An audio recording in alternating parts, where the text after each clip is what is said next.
నేటి రాజకీయ పరిస్థితుల్లో విశేష ప్రజాదరణ పొందిన నెల్లూరు రూరల్ ఎమ్మెల్యే కోటంరెడ్డి శ్రీధర్రెడ్డి తీరే వేరు. తన బలం, బలహీనత కార్యకర్తలే అని చెప్పే కోటంరెడ్డి ఎన్నికల రంగానికి ఇప్పుడే సిద్ధమైనట్లు కనిపిస్తోంది. ఈ నేపథ్యంలో ప్రజలతో మమేకమయ్యేందుకు వినూత్న రీతిలో ప్రజాక్షేత్రంలోకి వెళ్లేందుకు ముందడుగేస్తున్నారు. ఈ మేరకు ఇప్పటికే తన నిర్ణయాన్ని ప్రజలకు తెలియజేసిన ఎమ్మెల్యే కోటంరెడ్డి ఈ నెల 25వ తేదీ నుంచి 33 రోజుల పాటు 1,00,000 మందిని కలిసే మాటామంతి కార్యక్రమాన్ని నిర్వహించబోతున్నారు. ఇందులో భాగంగా కోటంరెడ్డి సెంటిమెంట్ మేర నెల్లూరు 38వ డివిజన్ అక్కనివారి వీధిలో ఉండే వడ్లమూడి ప్రసాద్ దంపతుల పాదాలకి నమస్కరించి వారి ఆశీస్సులు తీసుకున్నారు. 2014-2019 ఎన్నికల ముందు కూడా కోటంరెడ్డి తన ఎన్నికల ప్రచారాన్ని ప్రారంభించే ముందు తన కన్నతల్లి స్వర్గీయ సరళమ్మ పాదాలకు నమస్కరించి ఆ తర్వాత గ్రామదేవతకు ప్రత్యేక పూజలు చేసి తదనంతరం వడ్లమూడి ప్రసాద్ దంపతుల వద్ద ఆశీస్సులు తీసుకున్నారు. అదే సెంటిమెంట్ ని కొనసాగిస్తూ గురువారం ఎమ్మెల్యే కోటంరెడ్డి ఆయన తల్లి ప్రాణాలతో లేదు కాబట్టి తల్లి ఫోటో కాళ్లకి దండం పెట్టి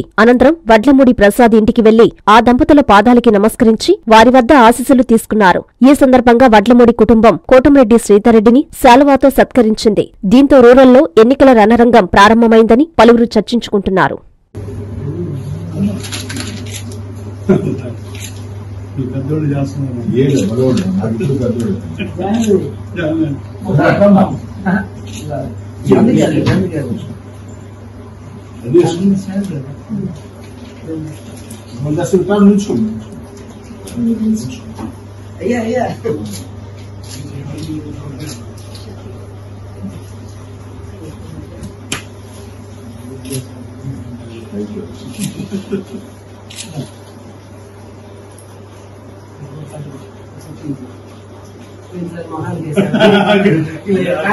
అదే బిజీ మనసులో ఉండాలి.